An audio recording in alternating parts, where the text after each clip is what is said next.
The compass was lying. Lieutenant James McKenna stared at the instrument panel, watching the needle swing lazily between headings that made no sense. 3 hours ago, they'd crossed the Dutch coast right on schedule. Now, in the gathering dark of a December afternoon in 1944, he had no idea where they were. "Navigator, I need a heading." The pilot's voice crackled through the intercom, steady but edged with concern. Captain Robert Walsh had flown 23 missions over occupied Europe. He knew when something was wrong. McKenna pressed his forehead against the plexiglass, searching the landscape below for anything recognizable. Nothing, just dense forest.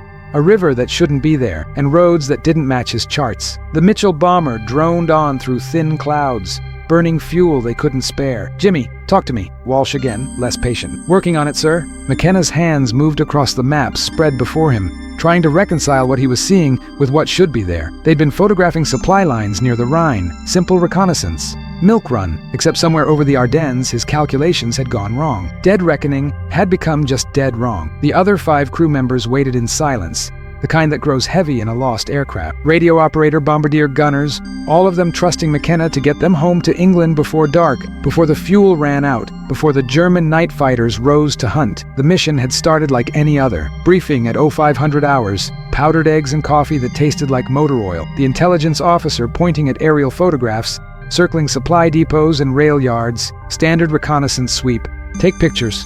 Don't engage. Come home. McKenna had plotted the course carefully, the way he always did. Checkpoints marked every 15 minutes. Alternate routes if the weather turned. He'd been navigating bombers for 18 months, had brought his crew home through flak storms and fighter attacks and mechanical failures that should have killed them all. But today, something was different. The winds aloft weren't matching the forecast. The clouds were thicker than predicted, and somewhere over Belgium, his calculations had started to drift. Just a degree or two at first, then more. By the time he realized they were off course, they'd been flying the wrong heading for over an hour. "Sir, I think we drifted south. Way south." McKenna's mouth was dry. "I'm seeing terrain that looks like flak. 3 o'clock. The bomber shuddered as Walsh threw it into a diving turn. Black puffs of smoke erupted around them, the unmistakable signature of German 88mm anti-aircraft fire. They'd stumbled into protected airspace, heavily protected. McKenna grabbed the camera mount as the aircraft bucked and rolled. Through breaks in the clouds, he caught glimpses of the ground, and what he saw made his blood run cold. This wasn't supposed to be here. The installation stretched across a valley he couldn't identify. Massive concrete structures arranged in patterns he'd never seen in any intelligence briefing. Rail lines converged from multiple directions, blast walls, camouflage netting that from this altitude looked like dark geometric scars across the forest. And at the center, partially concealed in what appeared to be a limestone quarry, something that looked like a factory but felt like something worse. The flak intensified. Orange blooms of fire appeared closer now, close enough that McKenna could hear the fragments pinging against the fuselage. The smell of cordite filtered through the aircraft, acrid and sharp. "Get us out of here!" the tail gunner shouted. But McKenna's hand was already on the camera trigger. Whatever this place was, it was important enough to defend with dozens of flak batteries. Important enough to hide in the middle of nowhere. Important enough that Reich resources were being diverted here while the eastern and western fronts were collapsing. The shutter clicked rapidly as the bomber clawed for altitude. McKenna shot frame after frame, capturing what his training told him was significant, even if his mind couldn't yet process why. Through the viewfinder, he could see details that didn't make sense. Massive elliptical structures, what looked like test stand, craters in the surrounding forest that suggested explosive testing. "Jimmy, we need to go.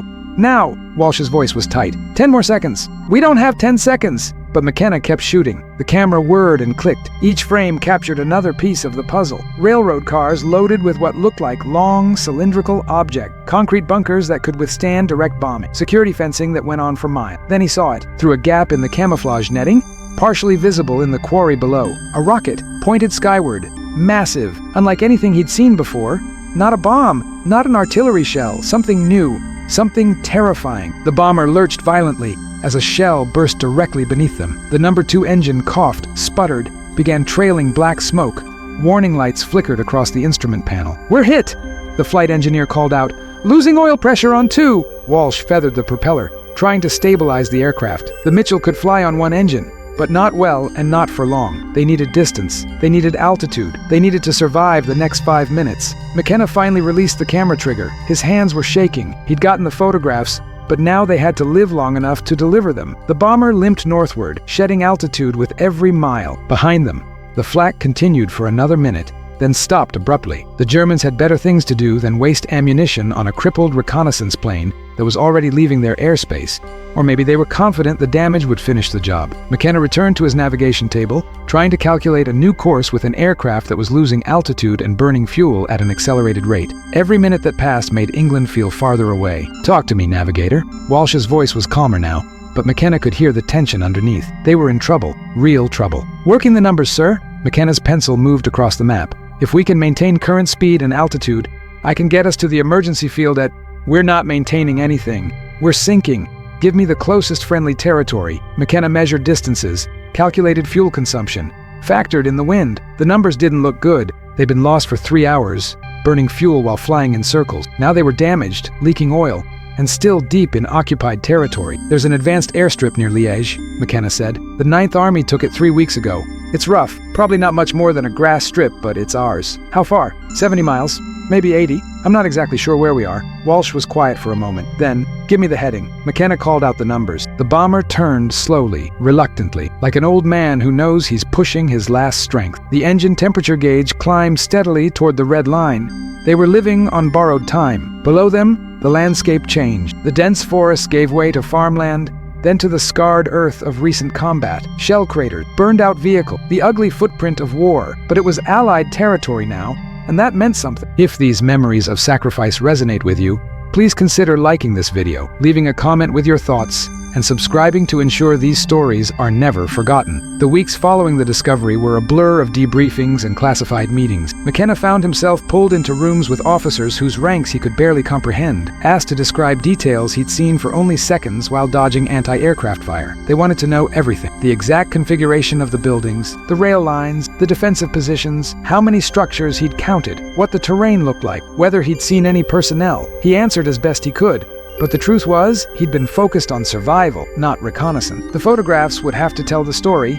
He couldn't, and they did. Intelligence analysts pored over every frame, measuring shadows to determine building heights, counting rail cars to estimate production capacity, identifying equipment based on shapes visible through camouflage netting. What McKenna had captured in those frantic seconds became a treasure trove of actionable intelligence, but understanding what they'd found was only the first step. The question became what to do about it. The strategic bombing campaign over Europe was already stretching Allied resources thin. Every bomb dropped on Mittelwerk was a bomb not dropped on oil refineries, aircraft factories, or transportation hubs. The military planners had to weigh priorities, and an underground facility that was nearly impossible to destroy effectively didn't rank as high as some might have hoped. Still, they tried. The first raid came 3 weeks after McKenna's discovery. 200 heavy bombers, escorted by fighters, targeting the external structures and rail connections. The crews faced the same murderous flak that had nearly killed McKenna. They pressed through it, dropped their ordnance, and returned to report significant damage. But reconnaissance flights the following day told a different story. The external damage was real,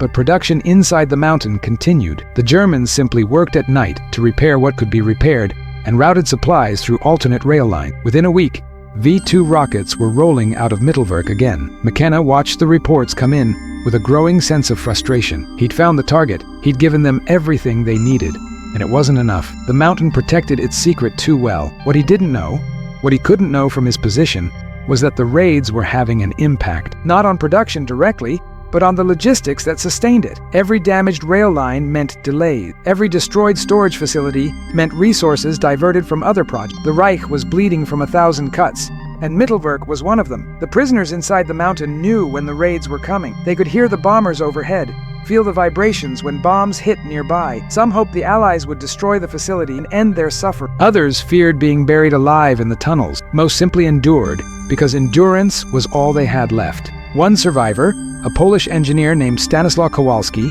later described what it was like to work in the tunnels during this period. The air was thick with dust from the rock. The lights were dim, powered by generators that ran constantly. The noise was overwhelming. Machinery, explosions from weapons testing, the screams of men being beaten by guards. They worked assembling components for the V-2 rockets. Precision work that required skill and concentration. But they were starving, sick, exhausted. Mistakes were inevitable, and mistakes meant punishment, sometimes death. Kowalski survived by becoming invisible. He learned to work quickly, but not so quickly that he stood out. He learned to avoid the guards' attention. He learned which kapos could be reasoned with and which were as brutal as the SS. He learned to survive one day at a time, never thinking beyond the next shift, the next meal, the next roll call. The bombing raids were a mixed blessing for prisoners like Kowalski. On one hand, they represented hope, proof that the outside world knew about Mittelwerk and was trying to stop it. On the other hand, Allied bombs didn't discriminate. They fell on guards and prisoners alike. Several raids resulted in collapsed tunnels that killed dozens of workers. The moral calculus was impossible. Stop the bombing and allow production to continue, knowing each rocket launched would kill civilians in London. Continue the bombing and accept that prisoners would die in the process. There was no good answer, only varying degrees of terrible. McKenna learned about these complexities gradually in pieces over years. During the war, he knew only that the target was important and the bombing was ongoing. The human cost remained abstract, numbers in reports rather than faces and names. His own war continued. He flew missions over France, over the lowlands, over Germany itself, as the Allied advance pushed deeper into Reich territory. Each mission carried the possibility of death. Each landing was a small miracle. The odds caught up with everyone eventually. McKenna beat them longer than most. In March of 1945, his crew was reassigned to tactical support for ground forces. The strategic bombing campaign was winding down as the Allies overran territory faster than bombers could strike it. Now they flew close air support, hitting German positions just ahead of advancing American troops. It was different work, lower altitude, different targets, more immediate danger from small arms fire and light flak, but also more tangible results. They could see the impact of their strikes, see the Allied advance, feel the momentum shifting irreversibly toward victory. On April 11, 1945, American troops liberated the Dora-Mittelbau concentration camp, the primary source of labor for Mittelwerk. What they found there shocked even hardened combat veterans. Thousands of prisoners, barely alive, many too weak to walk, bodies stacked like cordwood, evidence of systematic murder on a scale that defied understanding. The soldiers who entered those camps saw things that would haunt them for the rest of their lives. The smell alone was overwhelming, death and disease and human waste. The survivors were skeletons, their eyes hollow, their bodies broken. Some couldn't even comprehend that they were being liberated. They'd been slaves for so long that freedom had become an abstract concept. McKenna heard about the liberation through military channel. He read the reports, saw the photographs, and he understood, finally, what his discovery had really meant. Mittelwerk wasn't just a weapons factory, it was a death camp that happened to produce rockets. The human cost of those V-2s was measured not just in the Londoners they killed, but in the thousands who died building them. The war in Europe ended 3 weeks later. Germany surrendered unconditionally on May 8, 1945. The celebration was muted for men like McKenna, who'd seen too much and lost too many friends to feel anything but exhausted relief. He was scheduled to be reassigned to the Pacific Theater, where the war against Japan continued. But the atomic bombs dropped in August made that unnecessary. By September, the entire war was over. McKenna, along with millions of other servicemen, faced the prospect of returning to a civilian life they'd left years earlier. The transition wasn't easy. He'd spent his formative years learning to navigate bombers through hostile skies, to calculate headings under pressure, to function as part of a crew where everyone's survival depended on everyone else doing their job perfectly. Those skills didn't translate well to peacetime employment. He tried college on the GI Bill, studying engineering, but he couldn't concentrate in classrooms that felt too safe, too quiet. The other students were younger, unburdened by the things he'd seen. He felt old at 23. Eventually, he found work with an airline. Navigation was navigation, whether in a bomber or a passenger plane. The pay was decent, the work was stable, and there was something comforting about the routine of it, the predictability that war had taught him to never expect. He married in 1948. Her name was Dorothy, and she was a nurse who'd served in England during the war. They understood each other in ways that civilians couldn't. They both had nightmares. They both struggled with crowds and loud noises. They both carried the weight of having survived when so many hadn't. The marriage was quiet, stable, built on mutual understanding, rather than passionate romance. They had 3 children. McKenna was a good father, patient and present, though sometimes distant in ways his kids couldn't quite articulate. There were places inside him they couldn't reach, doors that remained closed. He never talked about Mittelwerk with his family, never mentioned the photographs or the discovery or the role he'd played in one of the war's more significant intelligence coups. It was classified anyway, at least initially. But even after declassification, he remained silent. Dorothy understood. She had her own things she didn't talk about. The soldiers she'd nursed who didn't make it. The ones who survived but wished they hadn't. the endless parade of broken bodies and shattered minds that had filled her hospital ward for 2 years. Some things were better left unspoken, but the story of Mittelwerk didn't stay buried forever. In the 1960s, as the Cold War created new interest in rocket technology and space exploration, historians began investigating Nazi weapons programs. Mittelwerk became a subject of serious academic study. Books were written, documentaries were produced, survivors gave testimony. Werner von Braun, the Nazi engineer who designed the V-2 and then been brought to America to work on the space program, became a controversial figure.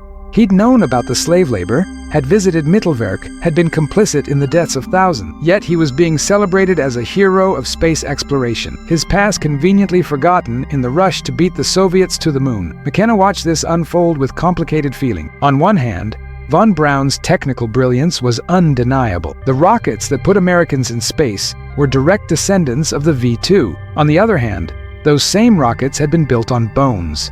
The technology and the atrocity were inseparable. When Apollo 11 landed on the moon in 1969, McKenna watched on television with his family. His children cheered, Dorothy smiled, and McKenna thought about tunnels in a mountain, and prisoners who'd assembled rockets while dying, and the strange paths that led from death camps to moon landing. He was invited to speak at a veterans event in the early 1970s. The organizers had learned about his role in discovering Mittelwerk and thought his story would interest the audience. McKenna initially declined, but Dorothy encouraged him to accept. It might help, she said, might provide some closure. The speech didn't come easily. McKenna wasn't a natural public speaker. He stumbled over words, lost his place in his notes, struggled to convey what it had been like, but the audience listened respectfully, and afterwards several veterans approached him to share their own stories. One man had been in the unit that liberated Dora Mittelbach. He described entering the camp, seeing the prisoners, understanding for the first time what the war had really been about. Another had been a bomber crew member on one of the raids against Mittelwerk. He'd lost friends in the flak over that valley. These conversations mattered more to McKenna than the speech itself. They were connections, shared experiences, mutual understanding. They reminded him that he wasn't alone in carrying the weight of those years, but they also reminded him of the cost. Every story involved loss, friends who didn't make it home, innocents who suffered, the moral compromises required by war. There were no clean victories, no purely heroic moments, just people doing what they thought was right in circumstances that made right and wrong nearly impossible to distinguish. The nightmares never fully stopped. McKenna would dream of flying through flak, of the bomber coming apart around him, of seeing that rocket through the camera viewfinder and knowing it represented something terrible. He'd wake up sweating, Dorothy's hand on his shoulder, her quiet voice reminding him he was home, he was safe. The war was over. But the war was never really over. Not for the people who'd fought it. It lived in their dreams and their silences and their careful avoidance of certain subjects. It shaped their marriages and their parenting and their worldviews in ways both obvious and subtle. If these memories of sacrifice resonate with you, please consider liking this video, leaving a comment with your thoughts, and subscribing to ensure these stories are never forgotten. McKenna retired from the airline in 1982 at the age of 63. He'd navigated passenger planes for 37 years without major incident, a record he was quietly proud of. No crashes, no serious emergencies. Thousands of flights where people trusted him to get them safely from one place to another, and he delivered every time. Retirement gave him time to reflect, which wasn't always a blessing. He read extensively about the war, filling in gaps in his knowledge, understanding context he'd lacked while living through events. He learned about the full scope of the Holocaust, the detailed planning that had gone into industrialized murder, the millions who died while the world fought to stop it. He learned more about Mittelwerk specifically, the exact number of deaths. Estimates varied, but at least 20,000. The conditions, prisoners sleeping in the tunnels themselves, working 12-hour shifts, receiving minimal food. The selection process, technical skills could keep you alive, at least temporarily. The hangings, prisoners suspected of sabotage were executed publicly to terrorize the workforce. Reading these details decades after the fact was different from learning about them during the war. Then, everything had been abstract, numbers and reports. Now, with time to process and no urgent mission to distract him, the reality settled heavy. Those weren't statistics. They were people, each one with a name, a history, hopes that had been systematically destroyed. He also learned that his photographs had been more valuable than he'd realized. They'd been used not just for targeting bombing raids, but as evidence in war crimes trials. The Nuremberg tribunals had used aerial reconnaissance images to establish what German officials knew and when they knew it. McKenna's accidental discovery had contributed to that documentation. Several Mittelwerk officials were convicted after the war, though not all. Some escaped justice. Others, like von Braun, were considered too valuable to prosecute. The moral compromises of the post-war period sometimes felt as troubling as the moral compromises of the war itself. Dorothy died in 1991 after a long illness. McKenna was devastated. She'd been his anchor, the one person who truly understood what he carried. Without her, the memories became heavier, harder to bear alone. His children tried to help, but there were limits to what they could do. They hadn't been there, hadn't seen what he'd seen. The gap between their experience and his was unbridgeable. Not through any fault on either side, but simply because some things can't be communicated across that divide. He began writing, at first just for himself. Memories of the war, of specific missions, of the men he'd served with. It was therapeutic, getting the stories out of his head and onto paper. Some of it was painful.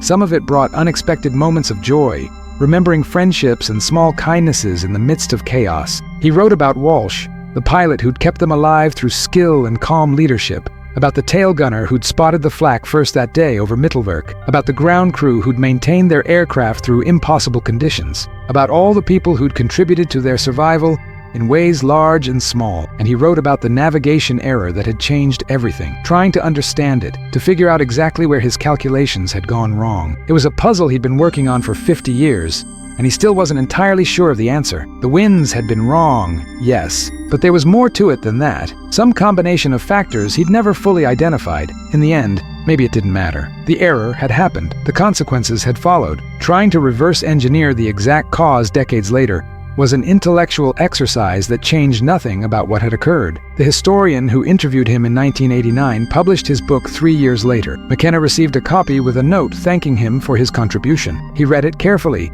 finding his own story woven into a larger narrative about Nazi rocket development, Allied intelligence efforts, and the human cost of technological advancement in service of genocide. It was strange seeing his experiences described in an academic context. The fear and confusion of that December afternoon were reduced to a paragraph. The emergency landing that had felt like certain death was mentioned in passing. The historian had done his job well, but reading it reminded McKenna of how much gets lost in translation from memory to history. The book included survivor testimony from Mittelwerk prisoners. McKenna read these sections multiple times, trying to understand what those men had endured. One passage stayed with him. A French prisoner describing the moment he realized the rockets he was building would kill people, that his labor, extracted through slavery and torture, would result in the deaths of civilians he'd never met. The moral weight of that realization, compounded by the impossibility of resistance. McKenna thought about that prisoner often in his final years, wondered if the man had survived, if he'd found peace after liberation, if he'd been able to reconcile what he'd been forced to do. The letter McKenna wrote to the publisher, asking if contact information was available, went unanswered. Some questions would remain forever unresolved. The last reunion of his bomber crew was in 1990. Only 3 of them left by then, bodies worn down by age and the accumulated damage of long lives. They met at a hotel near the Air Force Museum, spent an afternoon reminiscing, looking at old photographs, remembering the young men they'd been. They talked about Mittelwerk finally, openly, the fear they'd felt, the pride at having found something significant, the complicated legacy of what had followed. Walsh had felt it too before he died. The weight of knowing their survival had been purchased at least partly by the deaths of prisoners in those tunnels who'd been killed during bombing raids. "We did what we could," the flight engineer said. "Given what we knew, given the choices available, what else could we have done?" It was a question without a good answer. They'd been young men following orders, trying to survive, doing their small part in a vast conflict. The moral responsibility for Mittelwerk and what happened there rested with the people who'd built it, who'd staffed it with slaves, who'd used it to produce weapons of terror. Not with the men who'd stumbled across it and reported what they'd found. But knowing that intellectually didn't ease the feeling. The sense that they'd been part of a machine larger than themselves, a machine that ground up human lives and produced both victory and atrocity in roughly equal measure. McKenna's health began failing in 1996.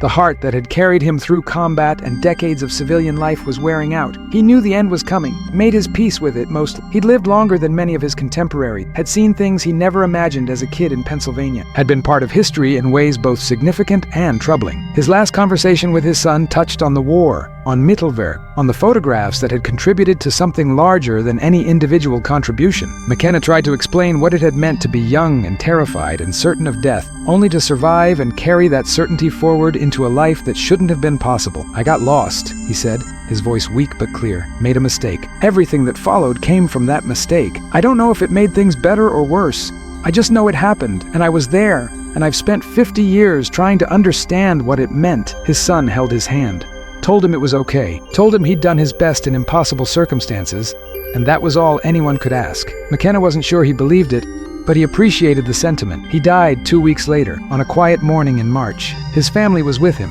The end came peacefully, which felt like a small grace after a life marked by moments of extreme violence and fear. The obituary mentioned his war service, but not Mittelwerk specifically. His family honored his privacy, his reluctance to claim credit or significance for actions he viewed as accidental. He'd been a navigator, a husband, a father, a grandfather, a man who'd lived through extraordinary times and emerged changed but intact. The photographs he'd taken that December afternoon in 1944 are now part of the National Archives. Researchers can access them, study them, use them to understand what happened in those mountains. They're historical documents, evidence of both Nazi atrocity and Allied intelligence, but they're also testament to accident and randomness, to the role of chance in human affairs, to the way a navigation error can cascade into consequences that ripple forward for decades. McKenna would have appreciated that complexity, the way his story resisted simple moral conclusions or heroic narratives. In the end, 7 men got into a bomber, got lost, found something terrible, and survived to tell about it.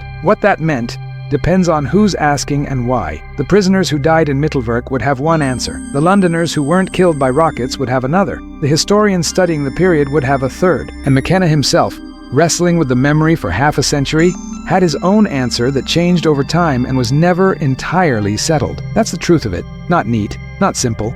Just human beings navigating impossible circumstances, making choices with incomplete information, living with consequences they never fully anticipated. The story of that mission, like all war stories, is really a story about people trying to survive while the world tears itself apart around them. And sometimes, in the chaos and confusion, those people stumble onto truth, not because they're heroes or because they planned it that way, but because chance and circumstance aligned for a brief moment to reveal something that needed revealing. That's worth remembering, worth honoring, worth ensuring these stories survive, even after the last person who lived them has gone. The good engine began to sputter. McKenna looked up from his charts.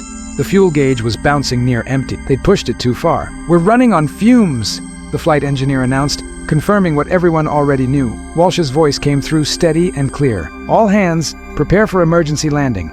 We're putting her down in the next clear field we see." McKenna secured his maps and equipment, then braced himself against the bulkhead. Through the window, he could see the ground coming up fast. Walsh had found a field or something like it. Snow-covered, uneven, but open enough. The landing was hard.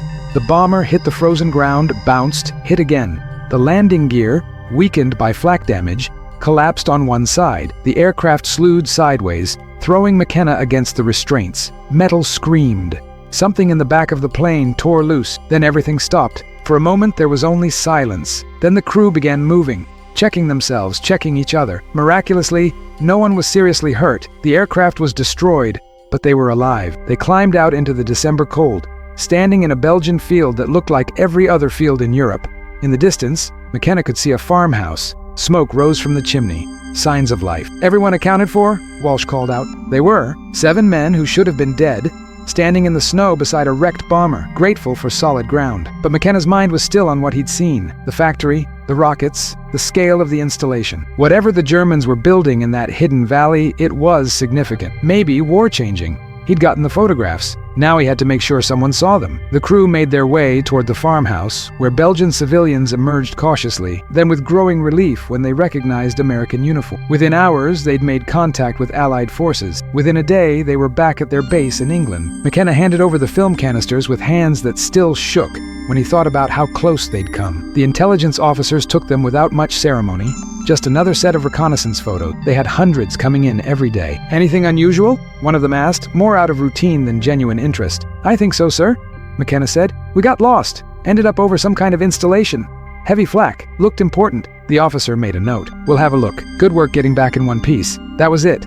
No urgency, no immediate debrief. McKenna was dismissed, sent back to his quarters to wait for the next mission. He tried to sleep, but the image of that rocket kept appearing behind his closed eyelid. It was 3 days before anyone came looking. The officer who appeared at his door wasn't from his squadron, wasn't from his group. McKenna had never seen him before, and the man's uniform gave no indication of his actual role. "Lieutenant McKenna, I need you to come with me." They walked across the base in silence, past the hangars and operations buildings, to a section McKenna rarely visited. Intelligence section. The real intelligence section, not the briefing rooms where they showed pilots where to drop their bombs.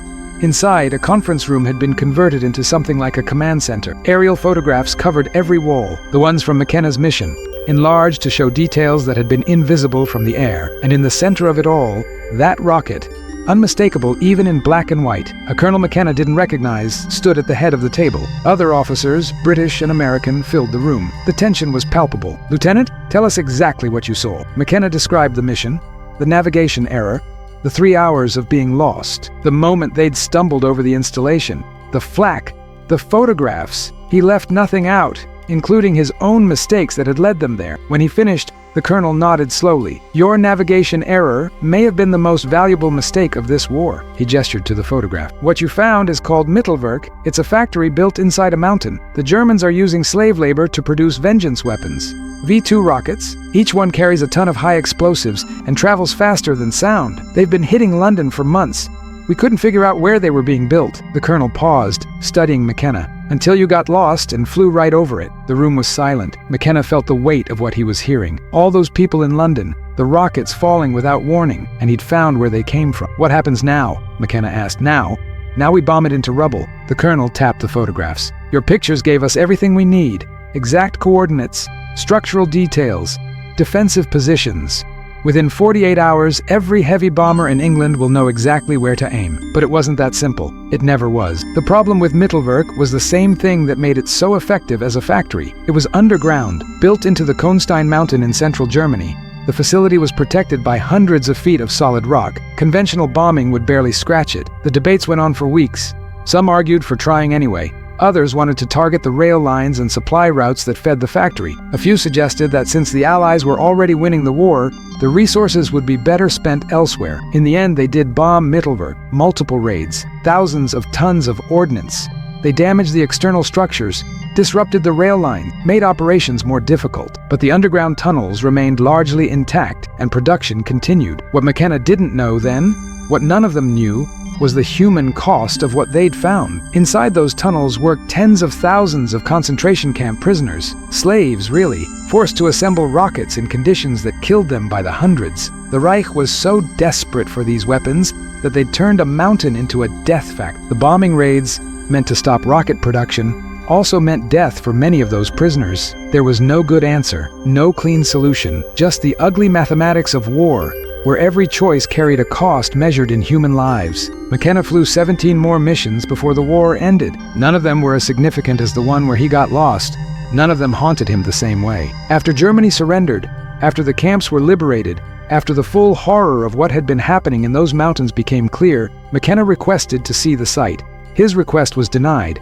The Soviets had gotten there first, and they weren't sharing. It wasn't until years later, when documents were declassified and survivors began telling their stories, that McKenna learned the full truth about what he'd found that December afternoon. The rockets, the slaves, the deaths, the desperate gamble by a dying regime to turn the tide with wonder weapons that ultimately changed nothing. He kept in touch with his crew.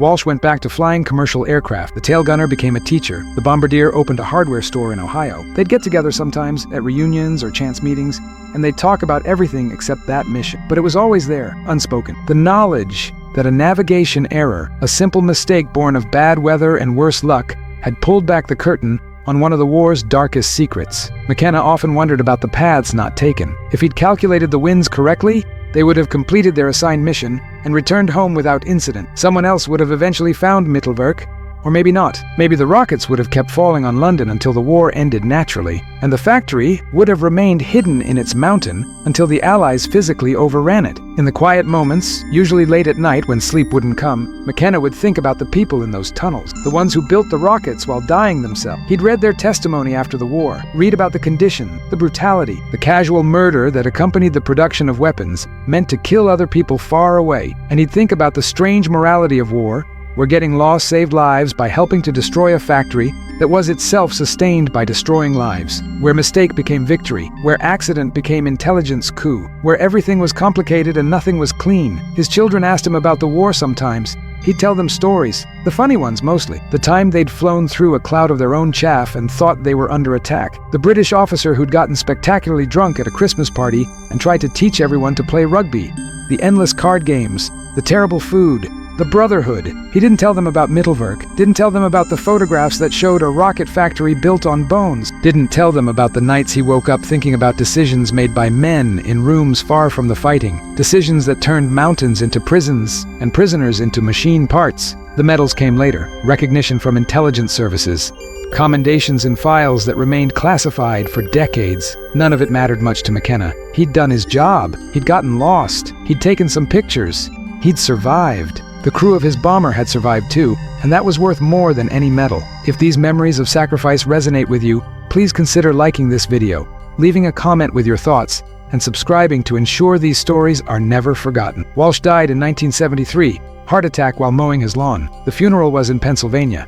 McKenna flew out for it, joined by 3 other crew members. They stood together at the graveside, old men now, remembering when they'd been young and terrified and certain they were about to die in a Belgian field. He was a hell of a pilot, the tail gunner said. They all agreed. Walsh had kept them alive through situations should have killed them. The emergency landing that destroyed the bomber but left the crew intact was just one example. There had been others. Times when Walsh's skill and calm under pressure had made the difference between getting home and not getting home. After the funeral, they went to a bar, drank too much, told stories, laughed at things that weren't really funny, but became funny with enough distance and alcohol. Around midnight, someone brought up Mittelwerk. "You ever wonder if we made a difference?" the bombardier asked. McKenna considered the question. He'd been asking it himself for 30 years. "I don't know." The war was already turning our way. The rockets were terrible, but they weren't going to change the outcome. "Maybe we just helped it end a little faster. Or maybe we didn't change anything at all," the flight engineer said. "Maybe they would have found the factory anyway. Maybe the bombing raids didn't even slow production that much." "Maybe,"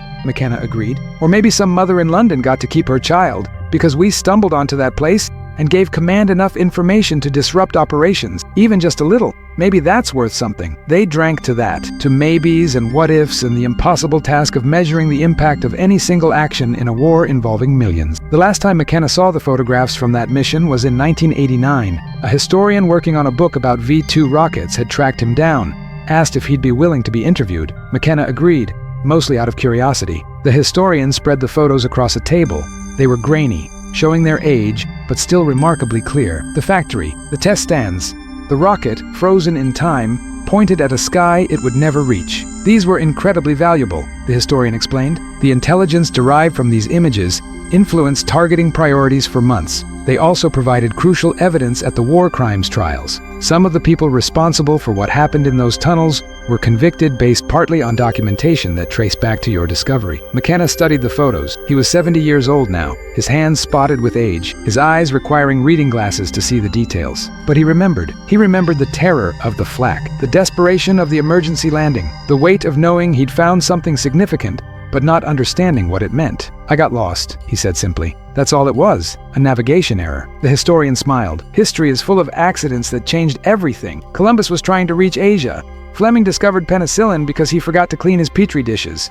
You got lost and found a secret factory. The randomness doesn't make it less important. Maybe, or maybe the historian was reading meaning into chaos, the way people always did after the fact. McKenna had stopped trying to figure it out. What he knew was this: 7 men got into a bomber on a cold morning in December 1944. 7 men climbed out of the wreckage that afternoon. Everything else was interpretation, meaning imposed on accident, significance extracted from mistake. But those 7 men were real. Their survival was real. And whatever else happened, whatever intelligence was gathered or targets were bombed or war crimes were prosecuted, those 7 lives continued.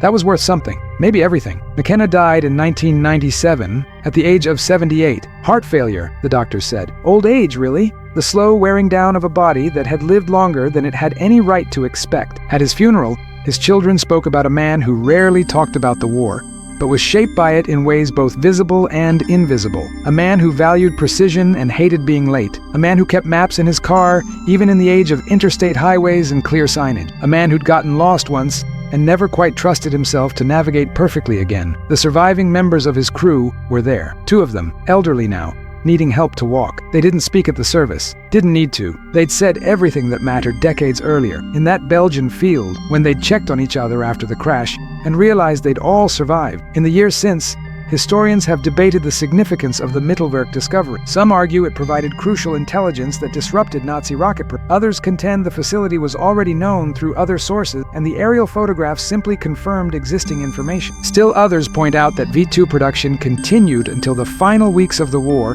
regardless of bombing efforts. The truth, as usual, is probably somewhere in the middle. McKenna's photographs were valuable. They provided visual confirmation of the facility's location and layout. They contributed to a larger intelligence picture that informed Allied strategy. But they weren't a silver bullet. The war didn't turn on those photographs alone. What's not debatable is the human cost. More than 20,000 people died in the Mittelwerk tunnels, worked to death assembling rockets. Far more people died in the tunnels than were killed by the rockets themselves. The factory was fed by concentration camps, Dora Mittelbau primarily, where prisoners were selected based on their technical skills and then destroyed by the conditions underground. 12-hour shifts in tunnels where the air was thick with metal dust and explosive fumes. Minimal food, no medical care, beatings for any perceived slowness, bodies hauled out daily, replaced by fresh prisoners from the camps. The Reich was burning through human lives to produce weapons that arrived too late and in too small numbers to change anything. McKenna knew some of this before he died. Not all. Some documents remained classified. Some survivors never told their stories, but he knew enough. Knew that what he'd found that December day was more than just a military target. It was evidence of systematic murder, industrialized death at a scale that defied comprehension. He never said he regretted finding it, never said he wished he'd flown a different course. But in his final years, he talked less about the discovery itself and more about the people, the crew who'd survived, the civilians who hadn't, the impossible weight of fighting a war against an enemy who'd twisted everything, including progress and innovation, into tools for genocide. The last crew member died in 2003. With his passing, the direct memory of that mission ended. What remained were the photographs, the documents, the historical record, the story told by people who hadn't been there, interpreted through the lens of decades and changing understanding. This is one of those stories, an attempt to reconstruct what happened when a navigator made a mistake and accidentally found something terrible and important. To honor the men who survived and acknowledge the ones who didn't. To remember that history is made by humans, with all their flaws and fears and capacity for both error and courage. James McKenna got lost. That's a fact. What it meant is still being debated. But the photographs exist. The records exist. The mountain still exists, though the tunnels are sealed now, left as a memorial to what happened there. Sometimes mistakes reveal truth. Sometimes being lost leads to finding what others missed. And sometimes, in the chaos of war, accident and purpose become impossible to separate. McKenna never claimed to be a hero. Never said his navigation error was anything but exactly that, an error. He'd calculated winds wrong, trusted instruments that were unreliable, failed to correct his course quickly enough. By every measure of his profession, he'd failed. But failure led to discovery. Mistake led to intelligence. And 7 men made it home, carrying photographs of a secret that helped the world understand just how far the darkness had spread. That's the story. Not neat, not simple, not the kind where the moral is clear and the ending is satisfying. Just what happened when a young man with a compass and a map got lost over Europe in the final winter of the war and accidentally found something the enemy desperately wanted to keep hidden. The bomber is long gone, cut up for scrap in a Belgian field. The factory in the mountain is silent, preserved now as a reminder. The men who were there have passed, but the photographs remain, evidence of what was found and what was endured, proof that sometimes the most important discoveries happen by accident, and sometimes getting lost is exactly how you find what matters. If these memories of sacrifice resonate with you, please consider liking this video, leaving a comment with your thoughts, and subscribing to ensure these stories are never forgotten.